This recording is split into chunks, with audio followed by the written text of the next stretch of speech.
My name is Aditi Verma.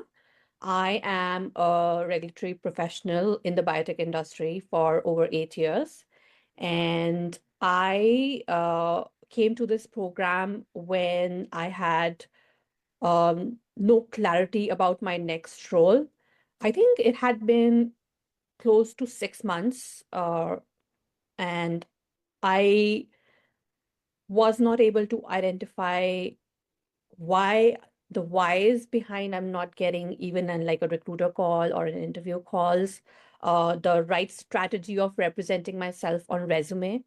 uh, I was at a point where my interview confidence had also like, gone down south.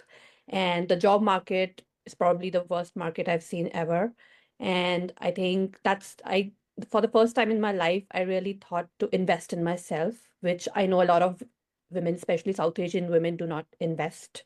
We have this, if this thing adds value, and sometimes we underestimate ourselves for our careers. And I think this is the first time, I invested my hard-earned money on myself for the first time.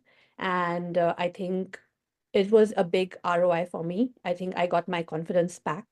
The coaching program was also very exhaustive. And learned that what I was missing in my interview approach, and with the feedback, constant feedbacks from my interviews, I think I got clarity on what I was missing.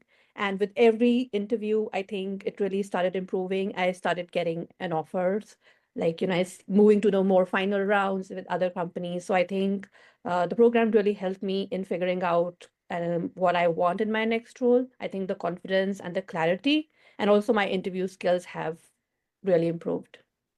I think the language on the resume really didn't convert to interview calls, because I was saying I did this, but I was not quantifying it. And, having a leadership language, like I executed it, not just execute, but I brought this much impact on a particular project.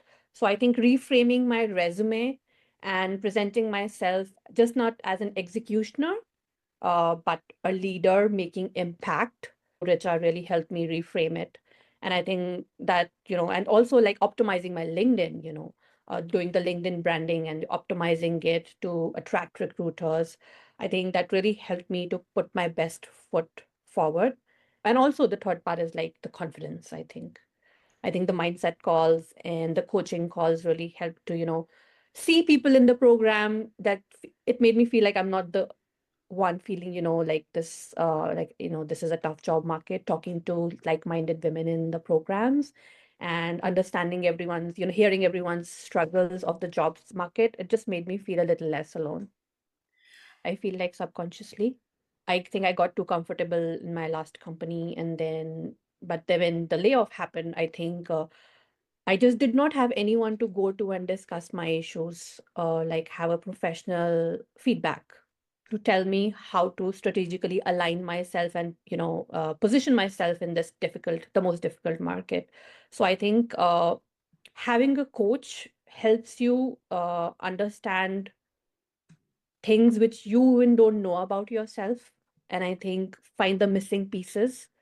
And also sometimes, the coaching, the really helps, like reframing the mindsets, leaving aside the interviews prep also. I think motherhood really changed me for the good. When I became a mother, I just realized that how strong and how efficient we become after becoming moms.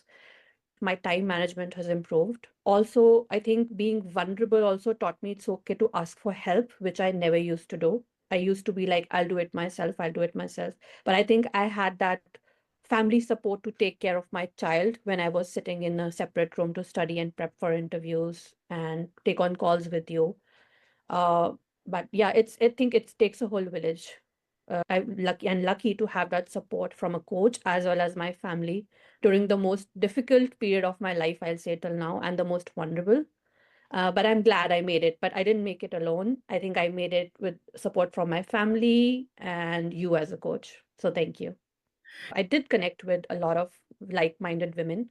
Um, and it was interesting that people wanted to reach out to me to understand and hear my experience of interview, which was like, oh, it is empowering that, somebody really wants to hear my experience. So, and connecting to them with them on the daily struggles of interview, ghosting, and the interview failures, it felt like, okay, I'm not the only one who is giving wrong answers. So it was like, felt like it's, yeah, it is okay. I'm not the odd one out. So I think I really built a community and network of connecting on calls with people one on one also outside the program, and them sharing their experiences about the interview and the behavioral prep specifically. I think you should definitely be fearless about your career, like your coaching program says. I think you should definitely invest in yourself. I think we need to get out of this mindset of others first, and it should be prioritize yourself first, because if you're going to be your best, people around you are going to be. I think we really need to prioritize ourselves as women. And I think it was a good reminder for me as well, because I have been really bad at it over the years. But after I became a mom, I think it was a good reminder to take care of myself before I take care of my family. And I Yeah. hope after I start working, I prioritize that still.